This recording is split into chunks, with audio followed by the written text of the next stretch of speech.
Hello my Micto brothers, back again in for another video. In this one we're going to be talking about the male side of the sexual market value. To review, using TFM's scale or list of sexual market value traits.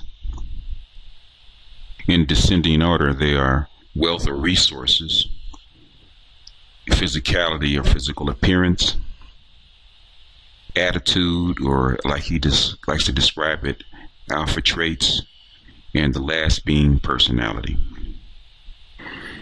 As you notice, the two things that are the same are universal traits, which is personality and physique or looks. Personality is how you get along with the other person, which is universal, and physique or looks is about genes.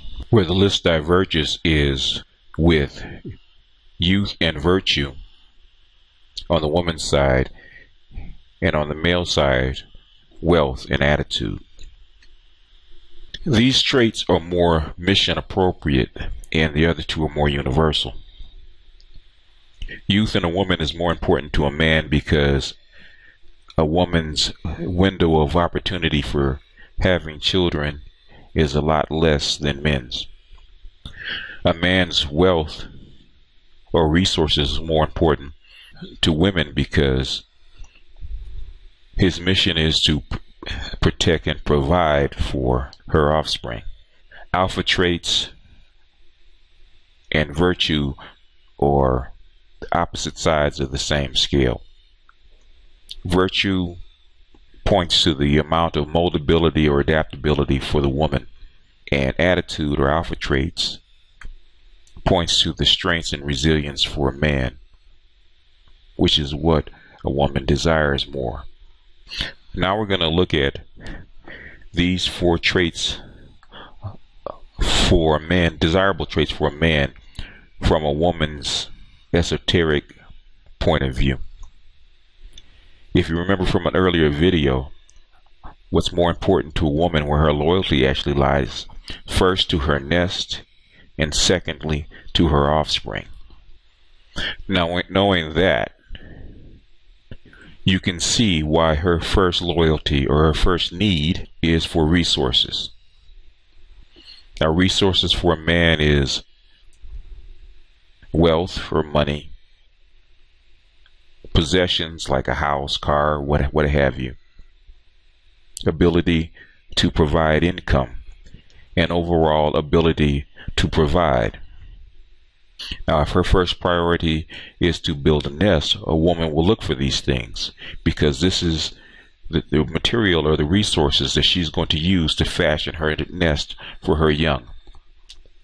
If he's able to provide her with food, clothing, and shelter, the basics in abundance, that's what she's going to look for. This is more of the business end of her instincts. This is also why women want marriage and commitment, because she wants to have security. This is what she means by security. Security for herself and for her offspring and her nest in general.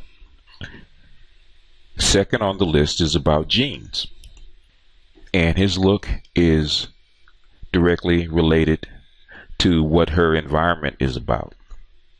With genes or looks or physique, all these things are thrown into it. Size, weight, muscle, intelligence, all those things are inheritable. That is the material that she's going to design or build her offspring with. If she's in a more primitive society or aggressive society where size and weight and muscle is more advantageous, she'll pick that over brains and looks. If the society is more complex and smarts and brains are more desirable, that's what she'll pick, because that's going to give her offspring a better advantage.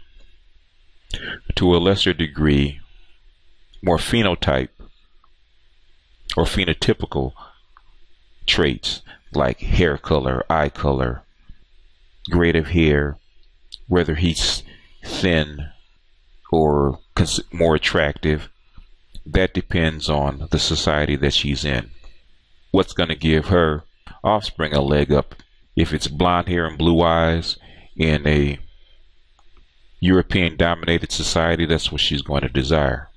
If it's an African dominated society, she's going to want a darker man with different phenotype and different phenotypical traits, because that is the building blocks that she's going to use, her body's going to use to give her offspring a physical advantage over the rest of the offspring out there, the rest of the children out there. As we go down the list is attitude or alpha traits.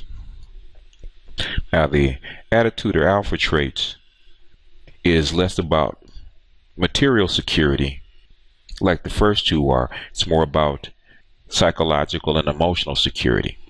Alpha traits supply social standing, psychological guidance, and the ability to handle problems, and basically to give her more of a secure base which to raise her offspring with.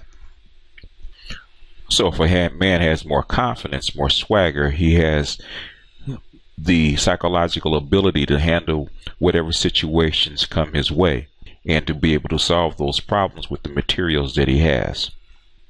And his leadership or his degree of ability to solve problems and handle situations is one of those things that can make her choose one man over the other.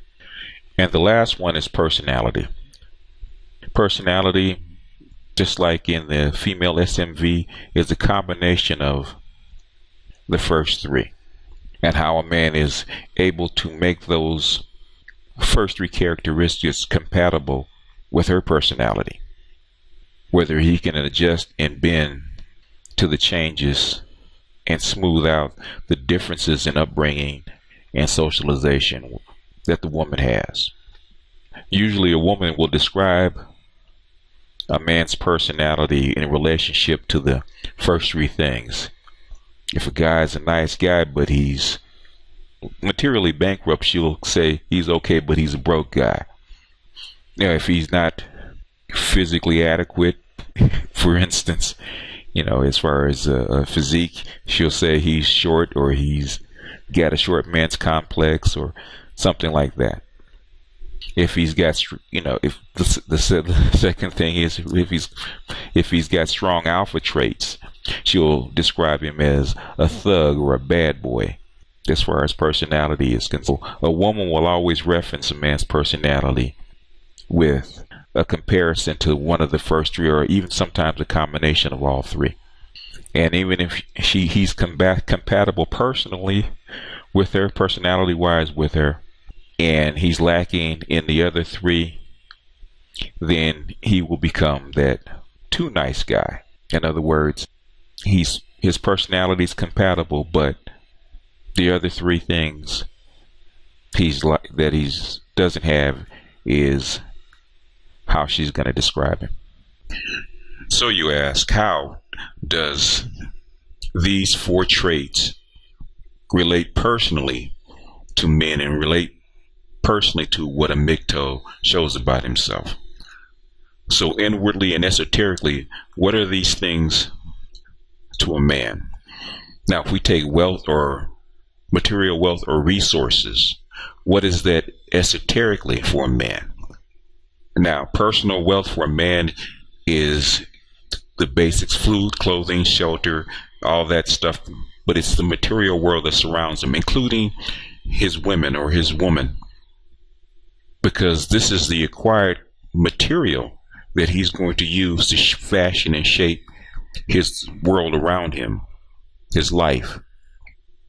The more he acquires, the more material that he has to leverage and to build.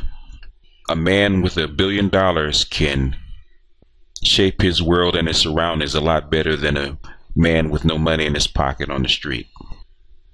A middle-aged man with 20 or 30 years on the job has a lot more ability to shape his fashion his world than a young man that's just out of high school and has never worked before.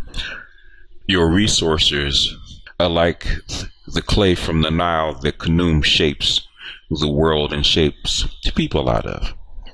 Going down the list, your physical characteristics or your genetics are the innate tools that you come to this plane with, that you use to shape the materials or the resources that you have.